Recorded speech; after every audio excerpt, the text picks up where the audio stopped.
एक बार भगवान बुद्ध भिक्षा के लिए एक किसान के यहाँ पहुंचे। तथागत को भिक्षा के लिए आया देखकर किसान उपेक्षा से बोला, श्रमण, मैं हल जोतता हूँ और तब खाता हूँ। तुम्हें भी हल जोतना और बीज बोना चाहिए, तब खाना खाना चाहिए। बुद्ध ने कहा, महाराज, मैं भी खेती ही करता हूँ।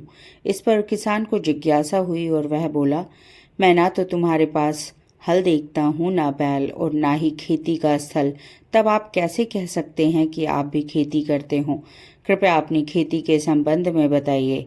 बुद्ध ने कहा, महाराज, मेरे पास श्रद्धा का बीज, तपस्या रूपी वर्षा और प्रजा रूपी जोत और हल है। पाप भीरुता का दंड है, विचार रूपी रस्सी है, स्मृति और जागरूकता रूपी हल की फाल और पैनी है। मैं वचन और कर्म में संयत रहता हूँ। मैं अपनी इस खेती को बेकार घास से मुक्त रखता हूँ और आनंद की फसल काट लेने तक प्रयत्नशील रहता हूँ। अप्रमाद मेरा बैल है, जो बाधाएं देखकर भी पीछे मुंह नहीं मोड़ता। वह मुझे सीधा शांति धाम तक ले जाता है। इस प्रकार मैं अमृत की खेती करता हूँ। राम राम, नमस्ते to all my listeners and subscribers. भगवान बुद्ध का जन्म ही प्रेरणा पुंज था। भगवान बुद्ध का जन्म लगभग 2500 वर्ष पूर्व लुम्बिनी में 563 ईसा पूर्व शाक्य कुल के राजा शुद्धोदन के घर हुआ था।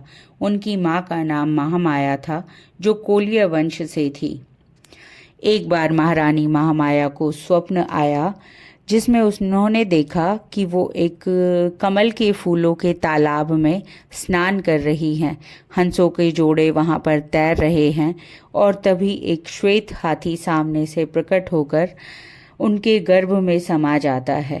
रानी ने सुबह जागकर राजा से इस स्वप्न के बारे में बात की और राजा ने अपने राज ज्योतिषियों से स्वप्न का अर्थ जानने की कोशिश की।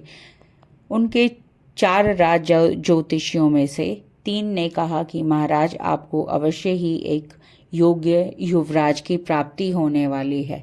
लेकिन जो चौथे राज ज्योतिषी मौन थे, उन्होंने अपनी मौन तोड़ते हुए कहा कि अवश्य ही आपको एक युवराज की प्राप्ति होने वाली है, लेकिन उनका श्वेत हाथी के रूप में प्रकट होना इस बात को सूचित करता है कि वो एक बहुत ही बड़े ज्ञानी और विद्वान पुरुष होंगे।